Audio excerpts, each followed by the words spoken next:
नवाब मलिक इस वक्त press conference कर रहे हैं, जरा इस प्रेस कॉन्फ्रेंस में आपको लिए चलते हैं। सर्टिफिकेट के आधार पर जो भी फायदा लिया गया वो पूरी तरह से विड्रॉ किया जाए और उस कानून में ये भी प्रोविज़न है कि 2 साल से 7 साल की सज़ा का प्रावधान है।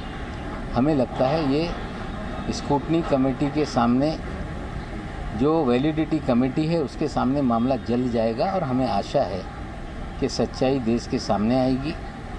जिस दलित भाई का हक इन्होंने छीना था उन्हें मिलेगा और इनके ऊपर कानून के तहत कार्रवाई होगी। ये जो बर्थ सर्टिफिकेट को लेके चीज़ें थी हमने आपके सामने रखी। कहा जा रहा है कि ये जाली सर्टिफिकेट नवाब मलिक ने रखा है। अगर ये जाली है तो असली कौन सा है, ये उनके परिवार के लोग या स्वयं वो असली सर्टिफिकेट लाएं। उनके पिताश्री अपना जो कास्ट सर्टिफिकेट है वो लोगों के सामने रख रहे हैं। वानखेड़े साहब को मैं कहना चाहता हूं कि समीर वानखेड़े का कास्ट सर्टिफिकेट लोगों के सामने रिवील करें। आप नहीं करोगे तो सरकारी दस्तावेज कोई कितना भी नष्ट करने का काम करे, कहीं ना कहीं वो चीज़ें होती हैं। जिस तरह के बर्थ सर्टिफिकेट हमने निकाले, सारे दस्तावेज हमारे लोग निकाल रहे हैं और जल्द ही ये मामला जो वैलिडिटी कमेटी है उसके सामने जाएगा। जहाँ तक सवाल है कि आज हमने अपने ट्विटर पे एक खत जो मुझे प्राप्त हुआ है, वो खत किसी एनसीबी के दफ्तर के एक अधिकारी ने अपना नाम गुप्त रखने की शर्त पे वो खत मुझे भेजा है। उस खत को मुझे मिले हुए 2 दिन हो गए। जब मैं जा रहा था परभनी के लिए उसी दिन खत हमें प्राप्त हुआ था। उस खत की प्रति महाराष्ट्र के मुख्यमंत्री जी को भी दी गई है, उन लोगों की तरफ से गृह मंत्री जी को भी दी गई है, महाराष्ट्र के डीजी को दी गई है और अन्य कांग्रेस के अध्यक्षा और पूर्व अध्यक्ष को भी मांग है वो खत। मैं एक जिम्मेदार नागरिक के नाते मेरा दायित्व बनता है कि ये खत जो एनसीबी ने विजिलेंस कमेटी के जरिए जांच शुरू की है, हम इस खत को डीजी एनसीबी को भेजेंगे, रिक्वेस्ट करेंगे कि इस जांच में इस खत में जो तथ्य लिखे गए हैं 26 केसेस का उसमें जिक्र किया गया है, उस जांच में भी इसको शामिल करें। ये हम अपनी मांग उनके सामने रखेंगे और बहुत सारी चीज़ें हैं। अगर किसी को कोई सवाल पूछना है तो निश्चित रूप से पूछ सकते हैं। उसमें क्या बताया गया? नहीं, उसमें किस तरह से दफ्तर में कुछ विशेष अधिकारियों का गिरोह बना हुआ है, फर्जी मामले में लोगों को फंसाया जाता है, पैसे वसूल किए जाते हैं, जो ईमानदार अफसर है उन्हें दरकिनार किया जाता है और कहीं ना कहीं ये पूरी जानकारी उस लेटर में जो दी गई है 26 मामलों की, हमें लगता है जांच होगी तो निश्चित रूप से और भी बहुत चीज़ों का खुलासा होगा। सर, आपने सर्टिफिकेट को लेकर स्पेसिफिक जानना चाहेंगे सर, कानून में क्या प्रावधान है? आप सर जो लेटर आपको प्राप्त हुआ है, क्या इसकी जांच महाराष्ट्र सरकार ने करनी चाहिए, यानी पुलिस विभाग ने या एनसीबी ने? देखिए, ये एनसीबी के अंतर्गत जो गलत चीज़ें हैं वो ये मामला है।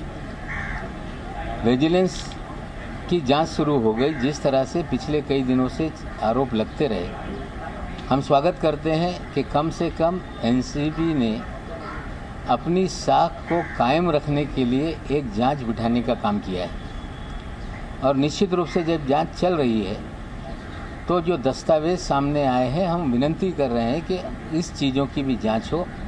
हमें लगता है कि एजेंसी कोई गलत नहीं होती। एक गंदी मछली पूरे तालाब को गंदा कर देती है। अगर उस मछली को पकड़ा जाए, उसकी जांच हो तो तालाब पाक हो जाएगा। हमें लगता है वो शुरुआत हुई है। कम से कम जो एजेंसी है उस पर जो सवाल उठ रहे थे, इस जांच से वो साफ होंगे।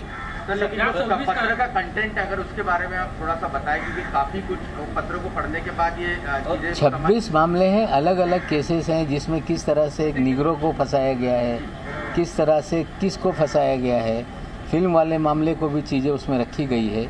हमें लगता है ये सारा पत्र आप पढ़ लेंगे तो 26 मामलों का उसमें जो केसेस है उसका जिक्र है और सारी चीज़ें उसमें है। आप पढ़ के देख सकते हैं। मैंने ट्विटर हैंडल पे डाल दिया है और आप लोगों को भी मैं शेयर कर दूंगा। सर, उसमें राकेश अस्थाना जी का नाम का जिक्र जो है वो सामने निकल कर आ रहा है। गृह मंत्री अमित शाह जी का नाम उसमें लिखा गया है। उसमें क्या कुछ कहा गया, अगर आप विस्तार में थोड़ा सा बता देखिए, सकें। ऐसा है किसका क्या नाम लिखा है, मुझे किसी पे ये आरोप ये नहीं करना है कि भाई इनका हाथ है या उनका हाथ है। जो पत्र में लिखा गया है, हम चाहते हैं कि विजिलेंस के जरिए जो जांच हो रही है उस जांच का हिस्सा ये पत्र भी बने और इन सारी चीज़ों की भी जांच हो। सर इसमें वसूली का तो कोई जिक्र है कि कितनी वसूली ली है, क्या वसूली? नहीं, देखिए, मैं पहले दिन से कह रहा हूँ वसूली हुई है। मैंने ये भी कहा था कि मालदीव में वसूली हुई है। जब हमने मालदीव में वसूली की बात कही तो वानखेड़े साहब कहने लगे मैं दुबई नहीं गया। हमने मालदीव और दुबई दोनों का जिक्र किया था उनकी बहन के ट्विटर जो इंस्टाग्राम हैंडल है उस पे से, लेकिन वे मालदीव गए थे। मालदीव में वसूली हुई, शहर में भी वसूली हुई और मुझे लगता है सारी वसूली लगभग 1000 करोड़ के ऊपर की वसूली का मामला है। जांच हो रही है, चीज़ें सामने आएगी। सर, आपने सर्टिफिकेट का जिक्र किया था, 2 चीज़ आप प्लीज स्पेसिफिक कर पाए। एक तो कानून का प्रावधान क्या है कि कोई धर्म बदलता है तो उसका कास्ट चला जाता है। सेकंड, इनके पिता ने कौन से वर्ष में निकाह करने के बाद अपना धर्म परिवर्तन किया था, उसके बाद का सीक्वेंस अगर आप बता पाए। देखिए, ऐसा है कि 26 जनवरी 1950 के दिन देश का संविधान देश को सुपुर्द करने के बाद डॉक्टर बाबा साहब अम्बेडकर ने एक वाक्य कहा था, वर्ण व्यवस्था से पीड़ित होके, कि मैं हिंदू धर्म में पैदा तो हुआ हूँ लेकिन हिंदू धर्म में नहीं मरूंगा। उसके बाद लोगों को लगा कि डॉक्टर अम्बेडकर बाबा साहब ये धर्म परिवर्तन करने वाले हैं, तो 30 जनवरी 1950 के दिन एक प्रेसिडेंशियल ऑर्डर निकाला गया जिसमें ये कहा गया कि वे दलित जो हिंदू होंगे उन्हें ही शेड्यूल कास्ट का सारा लाभ मिलेगा। लेकिन बाद में आंदोलन बहुत सारे हुए, कबीरपंथियों ने आंदोलन किया, उन्हें उससे छूट दे दी गई। सिख भाइयों ने आंदोलन किया, उसे छूट दे दी गई। और उसके बाद 1991 में वीपी सिंह जी के आने के बाद जो 9 बौद्ध हैं जो हिंदू महार अपनी जाति लिखते थे, निर्णय लेके 9 बुद्धों को भी उसमें से छूट दी गई है। लेकिन आज भी देश में क्रिश्चियन और मुस्लिम अगर कोई कन्वर्ट करता है तो उसकी जाति समाप्त हो जाती है। ये देश के कानून में प्रावधान है। जहाँ तक आपने वानखेड़े साहब के बारे में, पिताजी के बारे में पूछा, ये 75 में मुंबई में पोस्ट हुए। पहली बिटिया का उनका जन्म 78 में हुआ है। इसका मतलब है ये शादी 76-77 के दरमियान कभी हुई है। वो निकाह नामे की भी खोज हम लोग कर रहे हैं और चीज़ें सामने आएगी। पिताजी का भी जो बेनिफिट है वो भी गलत तरीके से लिया गया आज तक, उनकी भी कंप्लेंट होगी। आज तक जितनी सैलरी उन्होंने ली है वो भी उन्हें वापस करना पड़ेगा। जो पेंशन है वो भी बंद होगी। तो सिर्फ एक मामला नहीं है, हमें लगता है कंप्लेंट 2 होगी। जो खत आपको मिला है, क्या आपको इसकी पुष्टि किसी ने पुष्टि की है कि इनकी तरफ से ही आया है?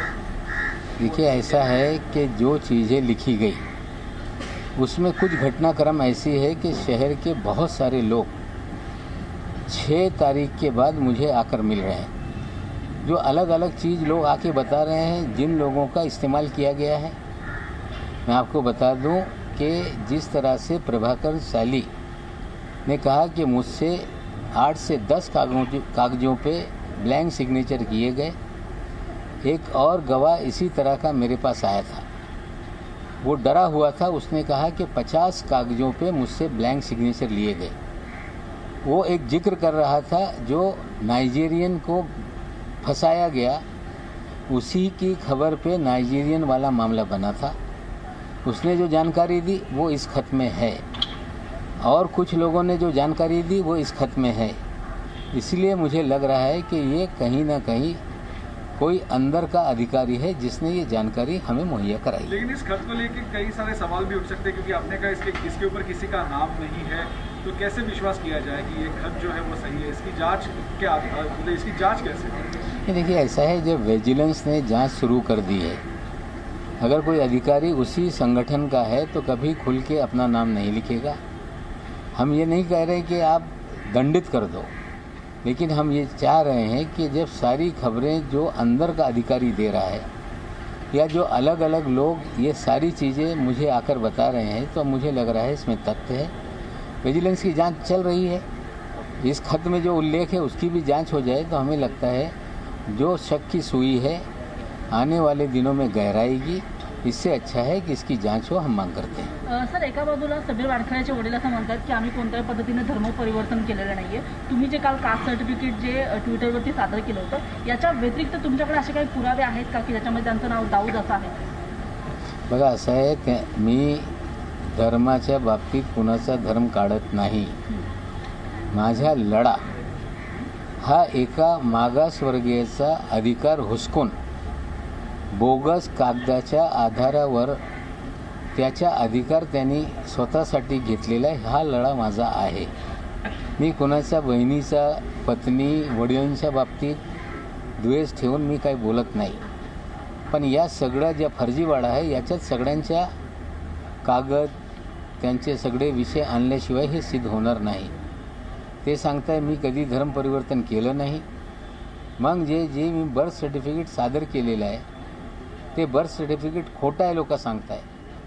तर खरं बर्थ सर्टिफिकेट खोटं आहे तुम्ही आणा आणि तुम्ही सांगा की बाबा हे खोटं आहे आणि खरं हे आहे।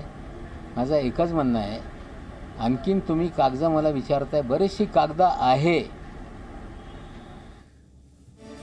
एनसीपी के नेता नवाब मलिक ने समीर वानखेड़े पर एक बार फिर आरोप लगाया है और कहा है कि गलत सर्टिफिकेट दिखाकर आईआरएस अधिकारी बने हैं समीर वानखेड़े और उनके पिता भी जो कह रहे हैं वो झूठ कह रहे हैं। एक पत्र मुझे एनसीबी के अधिकारी से मिला है जो बता रहा है कि किस तरह से वसूली का काम किया जा रहा था। समीर वानखेड़े इस वसूली में शामिल थे। वो दुबई और मालदीव गए, वसूली वहीं पर हुई। इसकी जांच होनी चाहिए। एक छोटा सा